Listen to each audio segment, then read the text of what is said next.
नमस्कार दोस्तों एक बेहद ही खूबसूरत महिला थी जो अपने मायके में काफी दिनों से आकर रह रही थी और उसका एक नौजवान भतीजा भी था जो उसके साथ ही घर पर ही रहा करता था और वह महिला हमेशा अपने भतीजे के साथ लगी बजी रहती थी।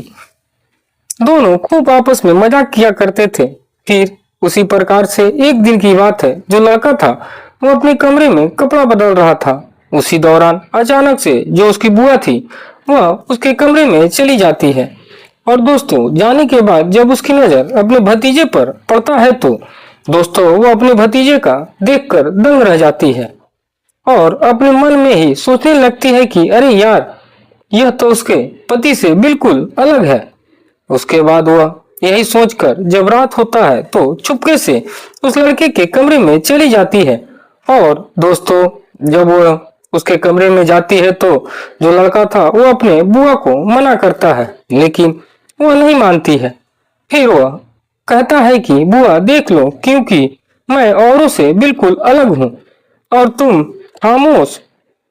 खामोखा मेरे पीछे पड़ी हो। यदि कहीं मुझसे ऊंच नीच हो जाएगा फिर लेना का देना पड़ जाएगा। उसके बाद वो महिला उस लड़के से कहती है कि अरे भतीजे, तुम्हें इसके बारे में फिक्र करने का थोड़ा सा भी जरूरत नहीं है, क्योंकि मैं हूं ना, जो कुछ भी होगा मैं देख लूंगी और यह तो कुछ नहीं है, उस वक्त बिल्कुल नॉर्मल हो जाएगा। लेकिन जो लड़का था उसको बार बार मना करता है, लेकिन वो महिला नहीं मानती है। फिर अंत में वो लड़का अपनी बुआ का बात मान जाता है। उसके बाद वो लड़का अपने ही बुआ के साथ कुछ ऐसा कर देता है जिसके बारे में यदि आप लोग जानेंगे तो आप लोगों का भी होश उड़ जाएगा। तो आखिरकार वो लड़का ऐसा कौन सा काम कर देता है? यदि आप लोग भी इस कहानी को पूरी घटनाक्रम को विस्तार से जानना चाहते हैं तो बने रहिए मेरे साथ वीडियो के अंत तक, क्योंकि आज की कहानी बहुत ही रोचक और दमदार होने वाली है। इस कहानी से आप लोगों को काफी कुछ सीखने और समझने को मिलेगा। तो कहानी में आगे बढ़ते हैं। पहले मैं आप लोगों से एक छोटा सा गुजारिश करना चाहता हूं कि यदि अभी तक आप लोग इस वीडियो को लाइक नहीं किए हैं तो फटाक से लाइक कर दें और यदि चैनल पर आप नए हैं तो चैनल को सब्सक्राइब करने के साथ साथ एक प्यारा सा कमेंट भी कर दें, ताकि मेरा मनोबल बढ़ता रहे और मेरे आने वाले नए वीडियो आपको मिलते रहे। तो आइए बिना देर किए स्टार्ट करते हैं। प्रणाम नमस्कार यह कहानी गोवा राज्य के एक छोटे से गांव की सच्ची घटना है। एक बेहद ही खूबसूरत महिला थी। उस महिला का नाम शोभा था। शोभा के माता पिता नहीं थे। माता पिता के देहांत काफी समय पहले ही हो चुका था। केवल एक बड़ा भाई और एक भौजाई थी और उसका एक नौजवान भतीजा भी था। और जो शोभा थी उसकी शादी की हो चुकी थी और शादी के 5 साल बीत चुके थे, लेकिन जो उसका पति था उसके लायक नहीं था, जिसके कारण वो अपने पति से नाराज होकर अपने मायके में आकर काफी दिनों से रह रही थी। और जो उसका भतीजा था उसका नाम गोपी था। गोपी हमेशा शोभा के साथ लगा बजा रहता था और अभी वह अपना कॉलेज का पढ़ाई पूरा कर रहा था। प्रतिदिन वह कॉलेज पढ़ने के लिए जाता था।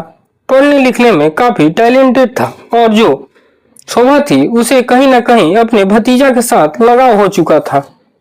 जब भी वो कॉलेज से पढ़ाई करके वापस घर आता था तो जो शोभा थी उसके साथ बैठकर घंटों बातें किया करती थी और जो उसका दिल में रहता था वो अपना सारा बात गोपी को बताया करती थी और गोपी भी उसकी बातों को सुनकर काफी ज्यादा व्याकुल हो जाता था। लेकिन करे तो क्या करे, क्योंकि शोभा रिश्ते में उसकी बुआ लगती थी।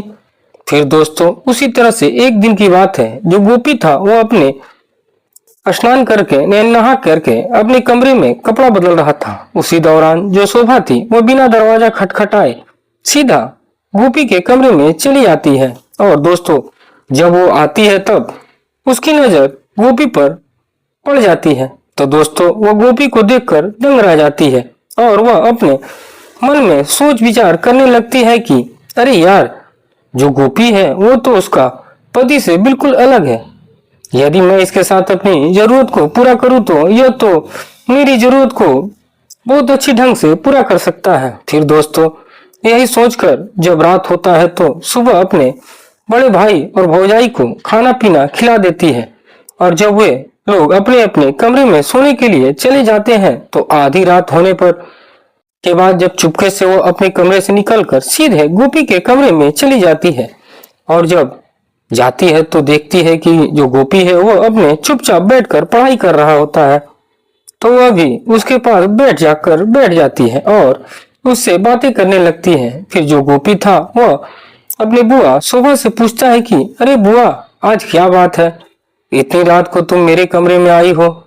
तुम तो प्रतिदिन शाम के समय में ही सो जाती हो, लेकिन आज तुम आधी रात तक जगी हो। आखिरकार बात क्या है, थोड़ा मुझे भी बताओ। उसके बाद जो शोभा थी वह अपने भतीजा गोपी को बताती है कि देखो गोपी, दरअसल बात यह है कि कुछ ऐसा है कि जब आज दोपहर में मैं तुम्हें नहाकर अपने कमरे में कपड़ा बदलता देख रही थी, उसी दौरान मैं चली चली आई और जब मैं आई तो मेरी नजर तुम पर पड़ गई।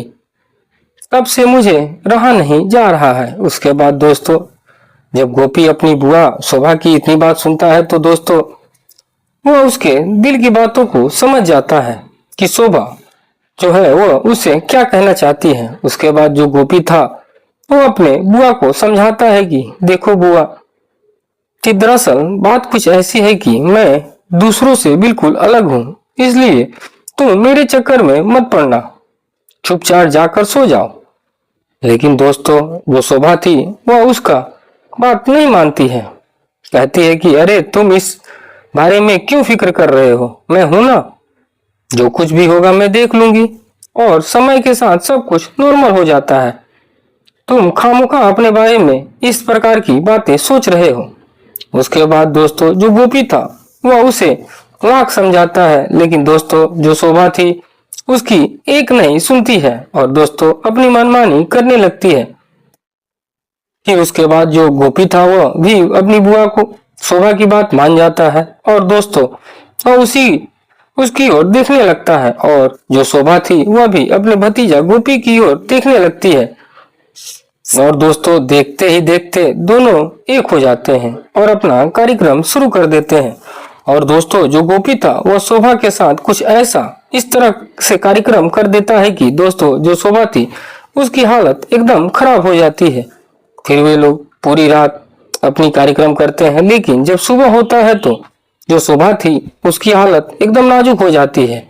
उसके बाद गोपी अपनी बुआ की यह हालत देखकर काफी घबरा जाता है और दोस्तों रातों रात घर छोड़कर पता नहीं कहाँ भाग जाता है। उसके बाद जब सुबह होता है तो जो शोभा की भौजाई थी वह उसके कमरे में चाय देने के लिए जाती है तो देखती है कि शोभा अपने कमरे में नहीं है, तो वह काफी घबरा जाती है। फिर वह अपना बेटा जो गोपी है उसके कमरे में जाती है तो देखती है कि शोभा गोपी के कमरे में बेसुध अवस्था में सोई हुई है, तो उसे देखकर काफी घबरा जाती है। फिर उसके पास जाकर उसे जगाती है और शोभा से पूछती है कि अरे शोभा, तुम्हें क्या हुआ और तुम्हारी यह हाल कैसे हुआ?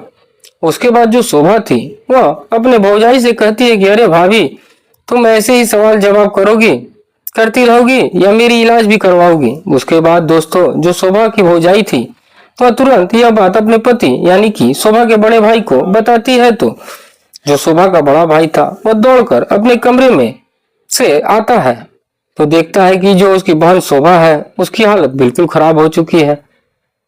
तो दोस्तों वह उसे एम्बुलेंस में लादकर एक सरकारी हॉस्पिटल में ले जाता है, जहां पर शोभा को डॉक्टर लोग एडमिट कर लेते हैं और उसका इलाज भी शुरू कर देते हैं। उसके बाद दोस्तों जब 3 दिनों के बाद शोभा उस अस्पताल में से एडमिट होती है 3 दिन से और उसका इलाज चलते रहता है, तो उसके बाद उसकी भाई और भौजाई उसके पास जाते हैं और जानने के बाद उससे पूछते हैं कि शोभा, तुम्हारी यह हालत किसने किया और गोपी उस रात से कहाँ है, अभी तक घर नहीं आया? उसके बाद दोस्तों तब तक जो शोभा थी वो थोड़ी नॉर्मल भी हो चुकी थी। फिर वह अपने भतीजा गोपी के बारे में सारे बात बताती है और अपने भैया भाभी से कहती है कि दरअसल जो गोपी है उसमें कोई गलती नहीं किया, क्योंकि वह तो इस काम के लिए मुझे मना कर रहा था लेकिन मैं ही नहीं मानी, तो फिर उसका क्या दोष है? उसके बाद दोस्तों जब शोभा ने भैया भाभी को इस बारे में पता चला तो दोस्तों उनके पैरों तले से जमीन खिसक जाती है और वह अपने मन ही मन सोचने लगते हैं कि आखिरकार एक बुआ अपने ही सगे भतीजे के साथ ऐसा काम कैसे कर सकती है। फिर दोस्तों उसके बाद लगभग 1 सप्ताह तक का समय इलाज में चला जाता है। उसके बाद जब शोभा बिल्कुल नॉर्मल हो जाती है तो डॉक्टर लोग शोभा को हॉस्पिटल से डिस्चार्ज कर देते हैं। उसके बाद शोभा ठीक होकर घर पर आती है और घर पर आने के बाद दोस्तों रहने लगती है। लेकिन उस समय तक जो गोपी था उसका कोई अता पता नहीं था कि आखिरकार गोपी कहाँ भागकर चला गया है और कहाँ पर रह रहा है। फिर दोस्तों कुछ दिनों के बाद अचानक से एक दिन शोभा के मोबाइल फोन पर रिंग बजता है और जब रिंग बजता है और शोभा उस कॉल को रिसीव करती है तो उधर से गोपी बोलता है कि अरे बुआ तुम कैसी हो और माता पिता कैसे हैं। इसके बाद जब शोभा अपनी भतीजा गोपी की इतनी बात सुनती है तो दोस्तों वो बहुत खुश हो जाती है और रोने लगती है और रोते हुए यह बात अपने भैया और भाभी को बताती है कि जो गोपी है वो मेरे मोबाइल पर फोन कॉल किया था। उसके बाद जो उसकी भैया भाभी है वे लोग भी अपना बेटा गोपी से बात करते हैं और गोपी को कहते हैं कि बेटा हम लोग तुम्हारे बारे में सब कुछ पता चल गया है, इसलिए तुम जल्दी से घर पर आ जाओ, हम लोग तुम्हें माफ कर दिए हैं और हम लोग तुमको कुछ नहीं करेंगे। इसके बाद जो गोपी था वह फोन पर ही अपने माता पिता से कहता है कि नहीं मैं अब अपने घर कभी नहीं आऊंगा, मैं दिल्ली के एक प्राइवेट कंपनी में काम कर रहा हूँ और अच्छा काम है और मैं कमा कमा कर पैसे भी आप लोगों के पास भेजूंगा, इसलिए आप लोग घर पर ही रहिए, मैं परदेश में ठीक हूँ। फिर दोस्तों उसके बाद वो फोन कट देता है। लेकिन जब कुछ दिन और बीतते हैं तो एक दिन अचानक से जो शोभा का पति था वह घर पर चला आता है और घर पर आने के बाद वह शोभा के भैया और भाभी से शोभा को अपने साथ विदाई करके अपने घर ले जाने की बात कहता है। तो शोभा थी वो भैया भाभी को वह अपने नंदोई यानी कि शोभा के पति से कहती है कि अरे नंदोई जी आप तो मेरे ननद के लायक ही नहीं है, क्योंकि आप तो उसकी कभी इच्छाएं को पूरी भी नहीं कर पाते हैं, तो फिर मेरी ननद आपके साथ क्यों रहेगी, क्यों जाएगी। इसके बाद दोस्तों जो शोभा का पति था वो अपने बारे में एक ऐसी बात उन लोगों को बताता है जिसको सुनने के बाद शोभा का मन बहुत खुशी हो जाता है।